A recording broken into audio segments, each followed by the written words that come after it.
Thanks for everyone to join us. And I'm going to talk about metabolic-related mechanism for metabolic syndrome.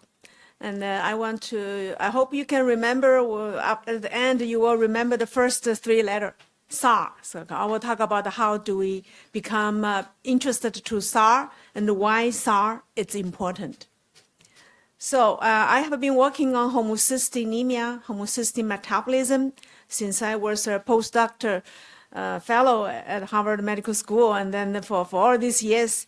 And these slides I presented several times to show that in the clinical study, primary prevention or secondary prevention, now we have a common conclusion, which is if we lower homocysteine in the patients who had cardiovascular events or did not have, that will be primary, you will be protected. So lowering homocysteine is protective, and increased homocysteine is a problem. In the early time, my lab studied the molecular mechanism, and we have been working on different cells. For example, we work on the vascular smooth muscle cell. We find the homocysteine in animal or in the cell culture system could stimulate smooth muscle cell proliferation. And then later on, we find endothelial cells is a more sensitive target because endothelial cells could respond to homocysteine stimulation in a lower concentration, and they have more dramatic. So we thought endothelial cell is the primary targeting cell system, then smooth muscle cell probably is the secondary reaction. And we had some publication in endothelium progenitor cells, and we had a publication on monocyte differentiation. So we have some understanding for inflammatory monocyte differentiation, and we are recently starting to work on brain to study neuron microglia cells, and we had some experience on the liver lipid metabolism. But today I'm going to talk about not the molecular mechanism. I want to talk about our understanding and our new thoughts about the metabolites. So you know that the metabolites are much smaller, right? They're much smaller than protein. So it's basically more interesting and more complicated. So we all know that in Chinese medicine, 中医 we says all disease is from qi, 万病始于气. But now I want to say 万病始于 metabolism. Okay, all disease starting from the mess up or problem from the metabolic disorder. So metabolic problem is the fundamental base for all disease. This is what I'm saying, okay? So here I'm showing you homocysteine. So homocysteine, who is homocysteine on the top of the slides? Homocysteine is a metabolite of methionine metabolism. So methionine is a major amino acid we get from the protein intake. So it's an essential amino acid which our body cannot make it. We have to eat protein food. Otherwise, we cannot get methionine. We cannot survive because methionine is important not only for protein structure. It's also important for metabolic regulation. Here you can see methionine will generate the same methyladenosine methionine by gaining adenosine group from ATP. And this is the universal most important donor for methylation, provided methyl group for all the methylation, including DNA, RNA, protein, lipids. Many our molecules need to be modified by methylation for their function. And then methylation is from this same. So it's very important. But when we give out the methyl group to the substrate, we get SAR, which is what I'm trying to emphasize today. SAR, it's a product of methionine metabolism, which is also a competitive inhibitor for methyltransferase, because the SAR and the SAM are very similar in terms of their chemical structure. It's just the only little difference, they lose a methyl group, which is very tiny. So because the structure similarity, SAR will compete with SAM to bind to the methyltransferase reactive center, 就化学反应中心. So this kind of increase will will threaten the methylation system. So we have to remove SAR. As SAR will become homocysteine. And then my study provided a lot of evidence from our side to show if we have homocysteine increase, which is 同性半胱酸血症. So the worst reaction we have is to generate SAR. And that is major problems. In the early of the homocysteine biochemical pathological study, everybody believed homocysteine causes disease by generating RAS, reactive superoxide products. This is because homocysteine has a free sulfur hydro group that can form a dimer, 双球键, and generate RAS, and that causes injury. But my early study provided the evidence to show that this is not the major mechanism, because cysteine also have a free sulfur hydro group, and that cysteine is in our blood 30-fold higher than homocysteine. So my study, so this is our early study figure showing why do I say free sulfur hydro group is not the major problem, because when we treated here is the endothelial cell. When we treat endothelial cells with different chemical form of homocysteine, including the homocysteine with the free sulfur hydro group, or with a disulfur bond, or with a loop, cell electron loop. So regardless the existence of the free sulfur hydro group, homocysteine suppress endothelial cells growth, and then cysteine for the similar biochemical structure is not making any impact on that.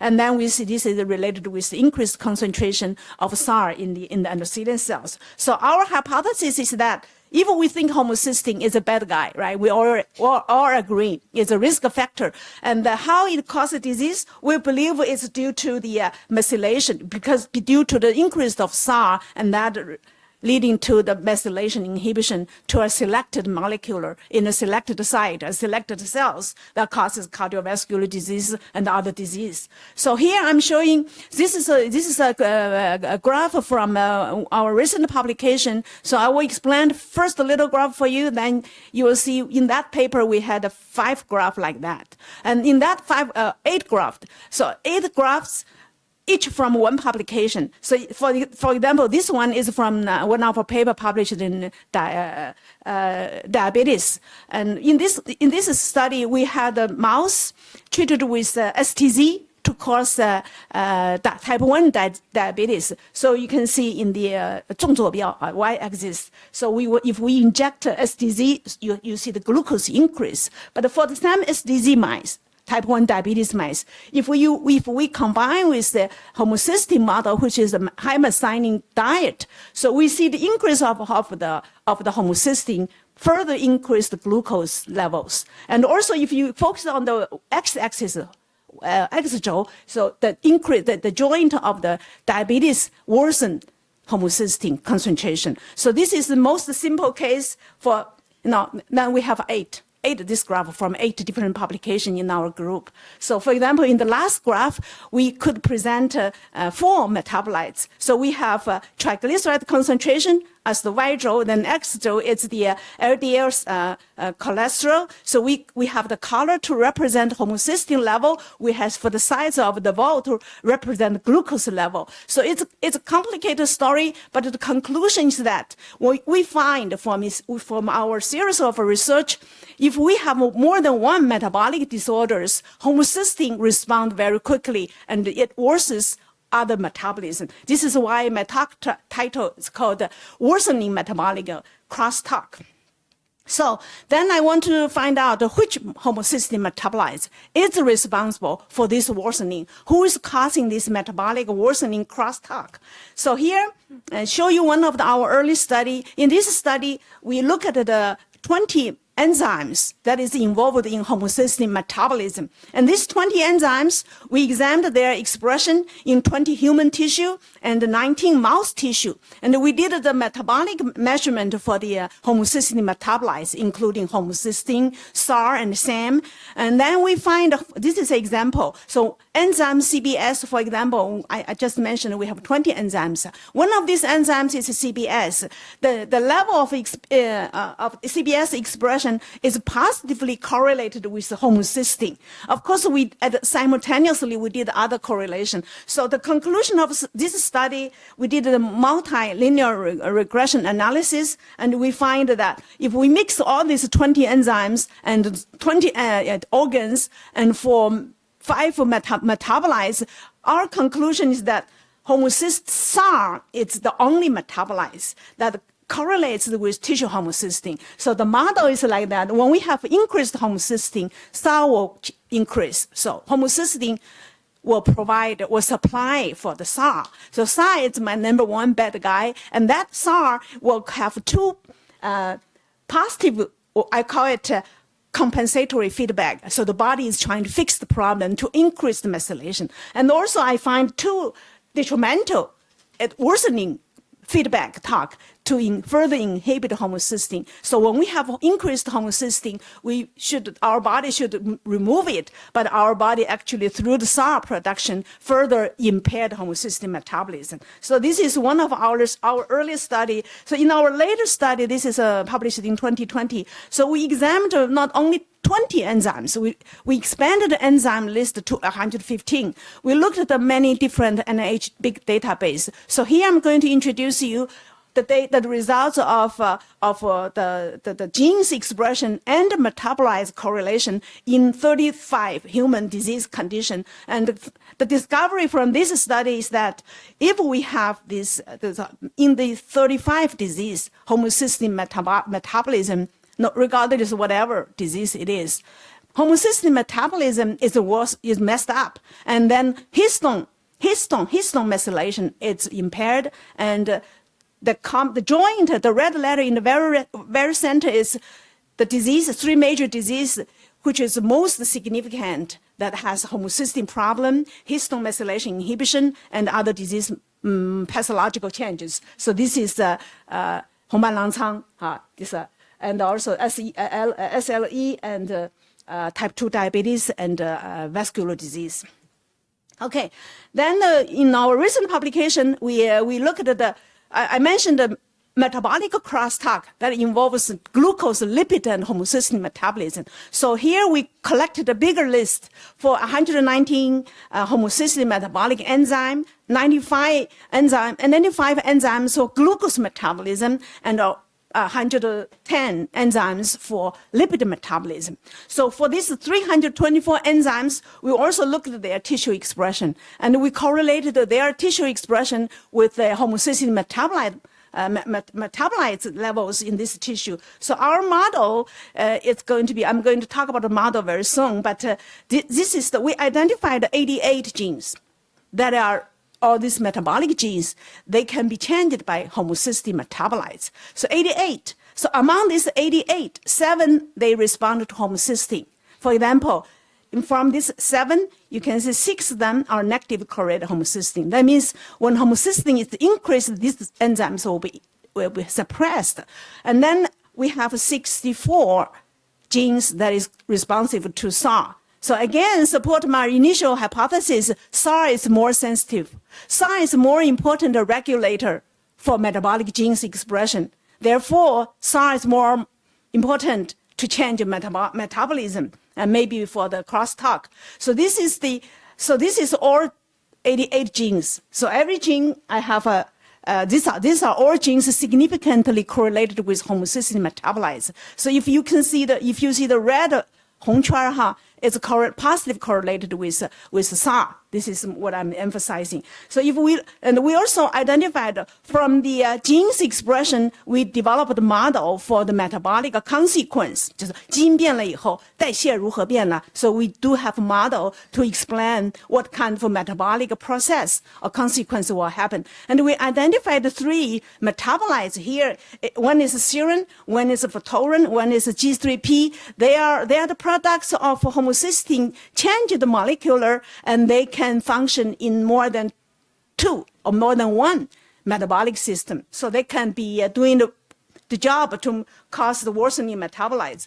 So the model, so this data, this figure shows you the organ difference. So here you have 6 organs. So we measured homocysteine metabolites in these fifth organ. So pay attention to the yellow bar, which is homocysteine. The red bar is SAR. You can see heart and the brain are very similar. They have low homocysteine and low SAR. So my interpretation is that the brain and heart, they are very, very vulnerable. They cannot tolerate a lot of homocysteine or SAR. They have a very strong system to quickly remove it. However, spleen and the lung, they are similar. So they have a higher homocysteine. And then the metabolites is different between organ and kidney and the liver. It's even higher. So we generated the metabolic model for each organ to explain their metabolic pattern and how they are differentially metabolited and how these metabolic changes or differences might contribute to disease.